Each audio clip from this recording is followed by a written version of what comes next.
Luka Doncic made his preseason debut. It's the first time we've seen him play since FIBA Eurobasket here, Perk. Let's pick this one up early in the first. Oh! Luka, that's how he started, right? He had a series of spin moves in the lane here. Come on, Malawat did not ask for this. He did. Look at the footwork. And what was that called right there, Wendy? The slippery eel. Yep, look. Yes, it was. Despite what these highlights say, come on, actually, I feel like we need to say this. He did have a good game. All right, so Luka Doncic, he can't get the free throw here, but don't worry, as it's falling out of bounds, somehow he makes this pass, Wendy. Hey, listen, he's been getting ready. New body, new passes. Nick Smith Jr. hits the three. About a minute later here, Perk, Doncic dribbles it up, and he hits the wing three. Easy work, easy work. Got him leaning, then just pulled up. Look at the little spot. Lean with it, rock with it later in the second. Luka dribbles up, deep step back, all smiles from Luka here. 12 of his 25 points, and this one came from beyond the arc, going 4 of 8 from 3. So the question, Perk, you had going into this one was what? How is DeAndre Ayton going to look? Well, this is him with Doncic here in the first. And I love it. And then take a look at this here. Clearing the lane, rolling to the basket. Here's Ayton on that connection with Luka Doncic. He's different. He's doing it, drawing a foul at the same time, and throwing a late lob. And you know, it's just I have to be patient and just really reading his eyes. And you said you love it, Perk. I do. And look, DeAndre Ayton did an excellent job all night long of setting good screens like that one, creating a mismatch. Luka draining the three. He could make a living. And look, another great screen for Austin Reeves right there by DeAndre Ayton. You talk about sacrificing. Austin Reeves get his feet set. Yakum. Reeves finished with 25 in this one. I don't know where to count Yakum among that. Ayton finished with 10 points, 13 rebounds. As for Luka, he didn't miss a beat, right, in his preseason debut. 25 points, efficient night from the floor. The Lakers need that with LeBron out to start the year. Here he was after his debut game. I feel great. I felt great. I was probably better than I expected. Those first games are kind of rusty, but I was just very happy to be out there again. We've been having a good preseason. The chemistry is great, and for us to be great, we need to have a great chemistry. I'm real comfortable. I haven't really played with all the guys fully yet, but I love the way it's going. I love the progress, and I just love the commitment everybody's really pulling in from training camp to now. A lot of interesting stuff on the floor and a lot of interesting things said after this game. Malika Andrews here with Brian Windhorst, Kendrick Perkins, and of course, Boban is here with us as well, joining us in our Los Angeles studio. We've heard all summer about trimmed down Luka Doncic, Brian. Now we finally get to see him. What stood out to you? He looked in tremendous rhythm in this game for a guy who hadn't played at all in the preseason. We saw the results of not only his hard work in the offseason, but all the time he put in playing with the Slovenian national team. He came in great rhythm. I liked how especially he got to the free throw line. I do think it's incumbent on me to point out that the Suns were just back from China and they basically sat almost all their rotation. Yes. But okay, it doesn't, it was a real competition game. He looked good. Also, Austin Reeves was terrific in this game. Austin Reeves has had a great preseason, and between the two of them, they got to the free throw line 17 times. And without LeBron, you're going to need to have some more efficiency. And I think with Austin Reeves and Luka's usage going up without LeBron, you're going to see them hunting a lot of free throws. That's one of their specialties. Well, I love it because we got an opportunity to see the miniature three.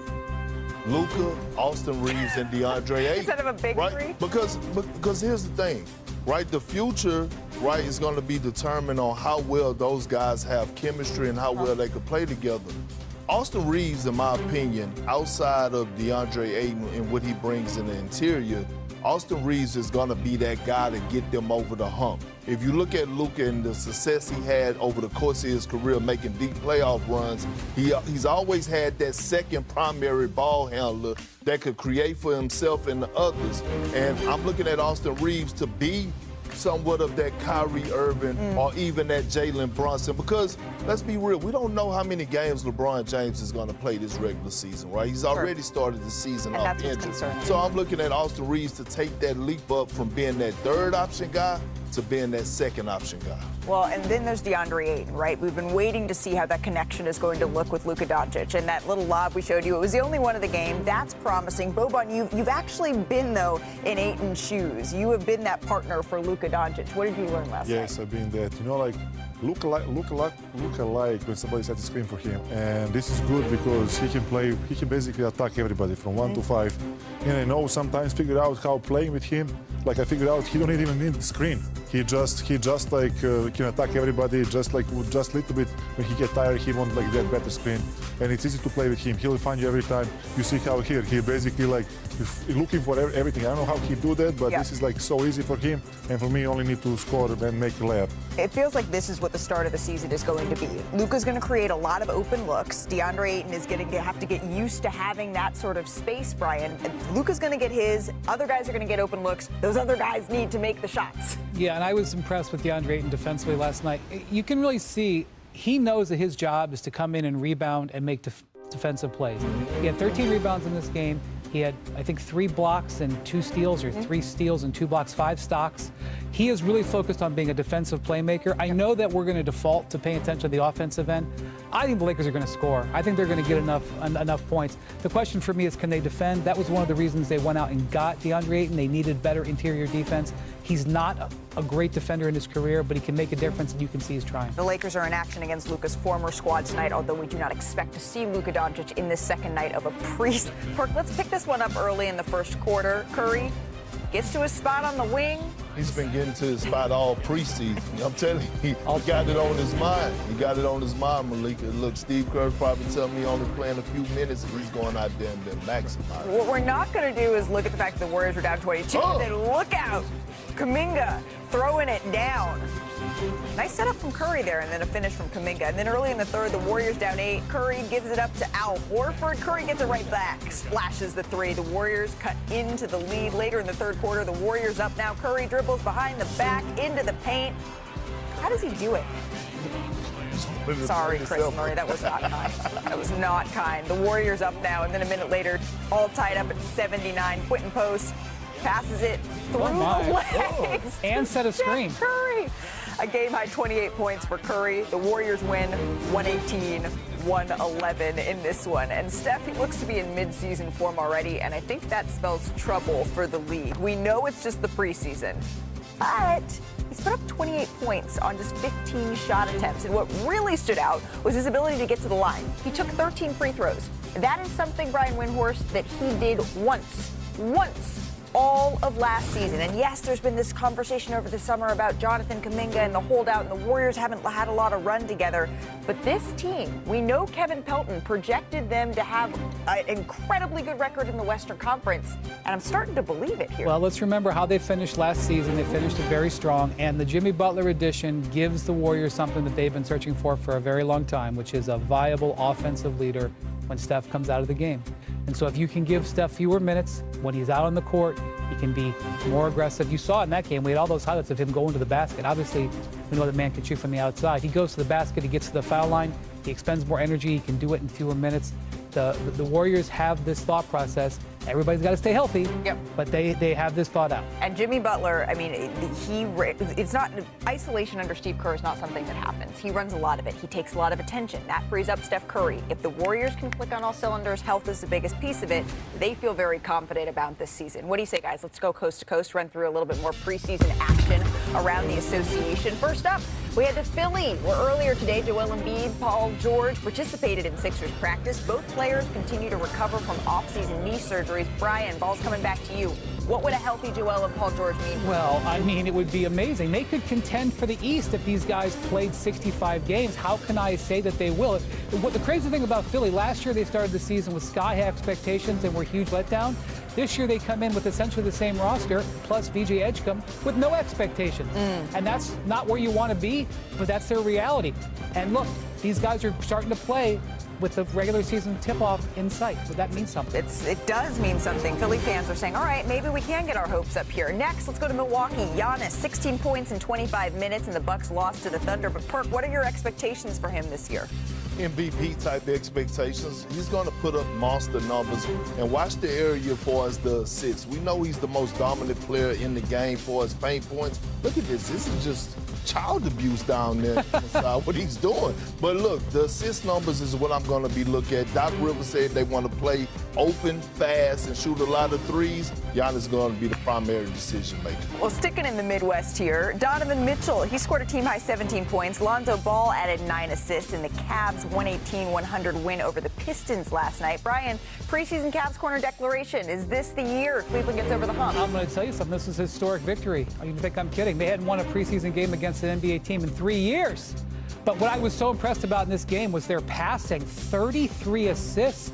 Lonzo Ball, Malika, with 9 assists in this game, passing the ball all over the place and also playing good defense. Well, sticking in Cleveland, Boban, this is for you. Your bestie, Tobias Harris, flexed on the Cavs, 19 points, 5 rebounds. It's good, Toby. Show this muscle, what you do on San Diego. Workout summer. Show that muscle, show that moves. I like it. When was the last time you talked to Toby? Recently, maybe a couple days ago. I was like, do the best you can, play the best game you can. Yes, score and one every time when you can. Score and one every time you can. This is who you are. What did he say to that? This is how we do. What did he say? He said yes. Oh, absolutely. Yeah, he said yes, boy. Well, you all, of course, of all the teammates you had, who did you play the most regular season games with? Who did you play the most games with? With Toby for sure. Huh? It's Toby for sure. Yeah, Toby for sure, because we changed so far 3 teams together. Yeah, I would say Toby for sure is correct. You guys played in 142 games, 3 teams, including getting traded together.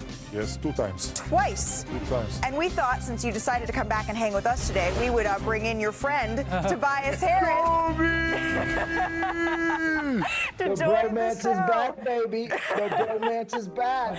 Bobby and Toby reunited on NBA Today. Toby, I'm not sure you caught the last episode of Bobby and Toby, the show that took place. Anyone who doesn't remember, though, we've got the clips. I wanted to bring that back for everybody here. Well, we always look better, just to know. Make sure about that. We look better on the court. Oh, my gosh. I think the dance moves, we should bring them back. This is how I taught Bobby how to dance. And then the Toby and Bobby show just exploded. And then, you know, the life of the NBA, we got traded team to team, but it always just brought together our friendship. I love my guy always. It's great to see you over there. Hey, brother, you in LA right now? Always good to see you. Yeah, I'm in LA, but we need to continue. I work on that till we continue Bobby and Toby show. I just need your approval. I love it. Can't wait. Come on, we gotta finish it. I'm curious, Tobias, about the time that you and Bobby clicked here. We've only had the pleasure of having him. This is his second day on NBA Today. What was it that sort of drew you two together? You know what? First it was food, then it was just culture, energy. Music really brought us together. So listening, he was always interested into the hip hop music. So I had to show him different types of hip hop genres. Okay. From, you know, 50 Cent, Biggie Smalls. So all that just connected us all together. And here we are. Basically, without you, I'm nobody. You help me along with everything. I like how that sounds. Well, since you are the president, I think, of the Boban fan club here, Tobias, what did you think of his analysis on your game last night? You were hearing him talk about what he saw from you. You know, he always gives me good praise. So anytime he's giving compliments, that's what friends do. But I'm just honest. No friendship here. I'm just honest. I'm serious right now.